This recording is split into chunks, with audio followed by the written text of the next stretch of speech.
શહેરમાં પણ ધોધમાર વરસાદ વરસી રહ્યો છે અને શહેરના અનેક રોડ રસ્તા પાણી થઈ ગયા છે। મોરા ભાગળ 4 રસ્તા પર પાણી ભરાયેલા જોવા મળ્યા। પાણી ભરાતા વાહન ચાલકોને ખૂબ જ મુશ્કેલી પડી રહી છે।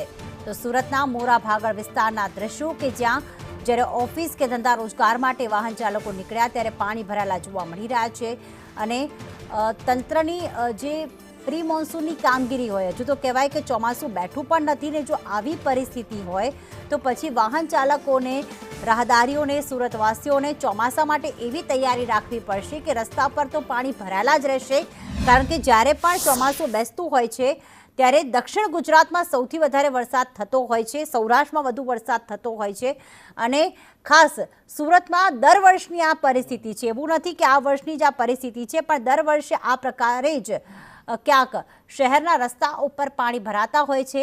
એમાં પણ મોરા ભાગળનો વિસ્તાર કે જ્યાં વાહન ચાલકોના વાહનો બંધ થઈ ગયા। બે દ્રશ્યો આપણે બતાવી રહ્યા છીએ કે વાહન ચાલકોને કેટલી મુશ્કેલી પડી રહી છે। વરસાદ પડતો હોય છે, ધોધમાર છે, પરંતુ એનું કલાકો સુધી જો એમાં પાણી ભરાયેલા રહે તો પછી કોર્પોરેશનની કામગીરી શું કામની।